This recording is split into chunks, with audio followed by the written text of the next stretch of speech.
नमस्कार साथियों, आज का वीडियो बनाने का मकसद ये है जो तापमान है वो बहुत डाउन चल रहा है और इतने तापमान में फसल का सरवाइव करना बहुत कैड़ा हो जाता है। इतने तापमान में पत्तियां पीली पड़नी शुरू हो जाती हैं, पौधा ग्रोथ करना छोड़ देता है, पौधा ग्रोथ नहीं कर पाता है और उसकी जो पैदावार है वो बहुत घट जाती है।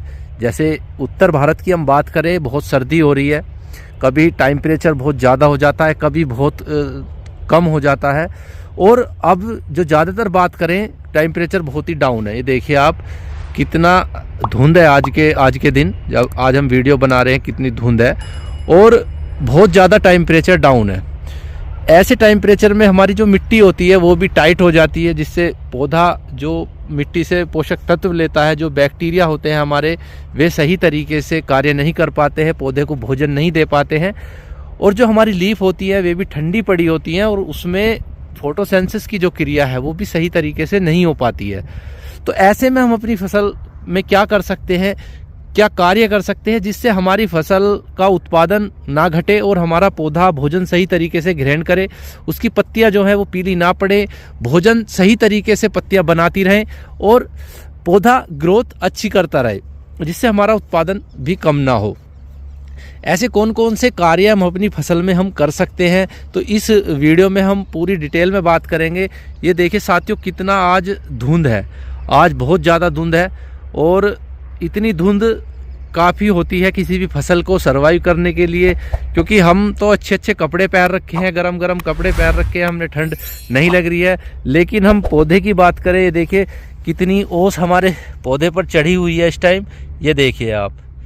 तो ये खाना बनाने की जो प्रक्रिया है ये सही तरीके से पौधा नहीं कर पाता है, क्योंकि जिस टाइम पौधा ग्रोथ करता है, जिस टाइम पौधा ग्रोथ में चलता है, उस टाइम ज़्यादातर पौधा पत्तियों से यानी कि लीफ से अपना भोजन बनाना शुरू करता है। अच्छी बात है कि हमारी जड़ें अच्छी है, तो अगर मिट्टी सही होगी तो पौधा मिट्टी से भी भोजन लेता है, लेकिन ज़्यादातर वो डिपेंड हो जाता है लीफ पर।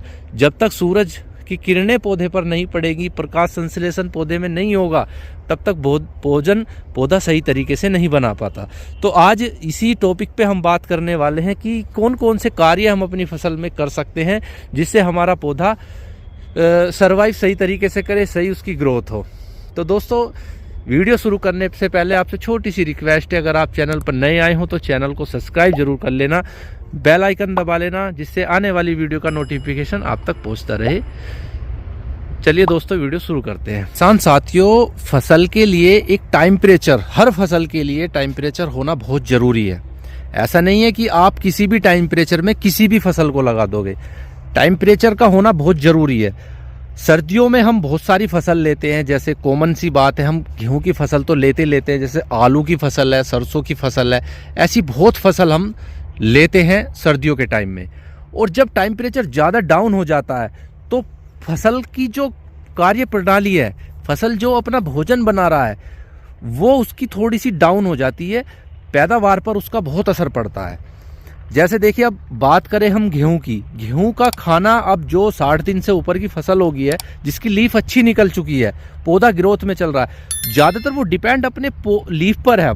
अब लीफ अगर उसकी खाना सही तरीके से नहीं बनाएगी तो ये मान के चलिए कि पौधे की ग्रोथ डाउन हो जाएगी।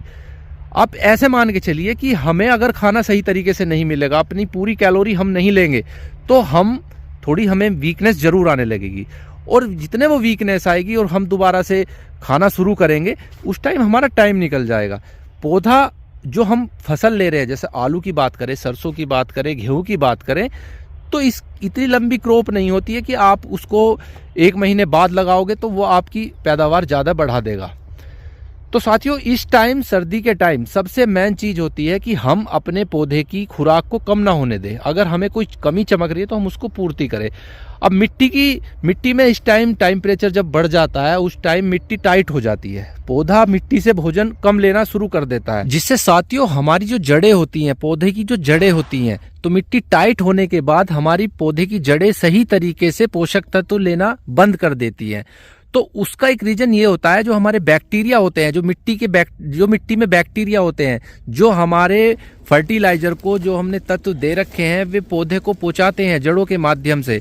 तो वे जो जड़ें होती हैं वे मिट्टी से सही तरीके से खाद पानी नहीं ले पाती और हमारा पौधा सही तरीके से भोजन ग्रहण नहीं कर पाता है। तो मिट्टी से पौधे को तत्व लेने के लिए ये बैक्टीरिया एक्टिव होना बहुत जरूरी है और इन बैक्टीरिया को एक्टिवेट करने के लिए हमें बहुत सारे कार्य करने पड़ते हैं। जैसे हम पानी की बात करें, अगर आपको थोड़ी सी मिट्टी की टाइटनेस कम करनी है, उसमें थोड़ी सी गर्माहट लानी है, तो आप एक हल्की सिंचाई करें, क्योंकि पानी का जो तासीर होता है, पानी का तासीर आप देखते होंगे गर्मियों में ठंडा, कुछ गर्मियों में ठंडा हो जाता है, लेकिन सर्दियों में इसका तासीर गर्म रहता है। थोड़ी देर आप चला दीजिए। टंकी के पानी की बात तो नहीं कर रहे दोस्तों हम, लेकिन हाँ जो नेचुरल पानी निकलता है उसका गर्म तासीर होता है। तो वो जो हल्की आप सिंचाई कर देंगे तो आपकी जो मिट्टी होगी, अगर आपके खेत में पहले से ही सिंचाई है, पानी भरा हुआ है, तो वो आपको नहीं करना है, क्योंकि पौधा उससे गलना शुरू हो जाता है। रूट की बहुत सारी बीमारियां आने लगती हैं, जड़ गलने लगती है। लेकिन हाँ नमी कम है तो आप सिंचाई कर सकते हैं। अगर आपका खेत समतल है